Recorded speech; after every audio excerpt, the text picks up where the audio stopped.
ओम नमः शिवाय। शिव जी की कृपा पाने के लिए करें प्रदोष व्रत। आइए आज प्रदोष व्रत कथा का रसपान करते हैं। प्राचीन काल में एक गरीब पुजारी रहा करता था। उस पुजारी की मृत्यु के बाद उसकी विधवा पत्नी अपने भरण पोषण के लिए पुत्र को अपने साथ ले जाकर भीख मांगती थी और शाम तक घर वापस आती थी। एक दिन उसकी मुलाकात विदर्भ देश के राजकुमार से हुई, जो कि अपने पिता की मृत्यु के बाद दर दर भटक रहा था। उसकी यह हालत देखकर पुजारी की पत्नी से रहा नहीं गया और वह राजकुमार को अपने साथ घर ले आई और पुत्र जैसा रखने लगी। एक दिन पुजारी की पत्नी अपने साथ दोनों पुत्रों को शांडिल्य ऋषि के आश्रम ले गई। वहां उसने ऋषि से शिव जी के प्रदोष व्रत की कथा एवं विधि सुनी तथा घर आकर अब वह भी प्रदोष व्रत करने लगी।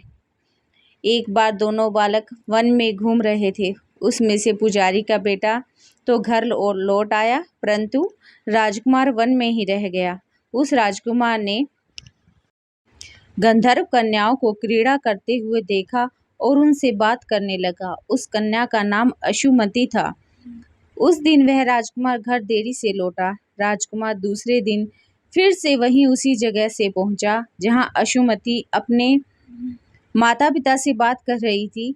तभी अशुमति के माता पिता ने उस राजकुमार को पहचान लिया तथा उनसे कहा कि आप तो विदर्भ नगर के राजकुमार हो ना, आपका नाम धर्मगुप्त है। अशुमति के माता पिता को यह राजकुमार पसंद आ गया और उन्होंने कहा, शिवजी की कृपा से हम अपनी पुत्री का विवाह आपसे करना चाहते हैं। क्या आप इस विवाह के लिए तैयार हैं? राजकुमार ने अपनी स्वीकृति दे दी और उन दोनों का विवाह संपन्न हो गया। बाद में राजकुमार ने गंधर्व की विशाल सेना के साथ विदर्भ पर हमला किया, घमासान युद्ध पर विजय प्राप्त की, पत्नी के साथ राज्य करने लगा। वहां उस महल में वह पुजारी की पत्नी और पुत्र को आदर के साथ ले जाया गया और साथ रहने लगे। पुजारी की पत्नी तथा पुत्र के सभी दुख और गरीबी दूर हो गई। वे सुख से अपना जीवन व्यतीत करने लगे। एक दिन अंशुमति ने राजकुमार से इन सभी बातों के पीछे का कारण पूछा। तब राजकुमार ने अंशुमति को अपने जीवन की पूरी कहानी बताई, साथ ही प्रदोष व्रत का महत्व, व्रत से प्राप्त होने वाले फल से अवगत करवाया।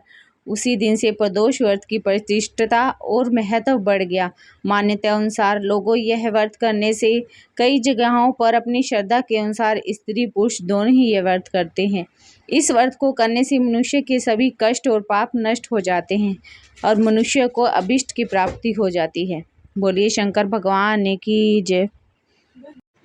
माना जाता है कि जो भक्त पूरे श्रद्धा भाव से प्रदोष व्रत रखते हैं उन पर भगवान शंकर की विशेष कृपा बरसती है और जीवन से कष्टों का निवारण हो जाता है। प्रदोष व्रत में मान्यता अनुसार भोलेनाथ के साथ साथ माता पार्वती के पूजन करने का भी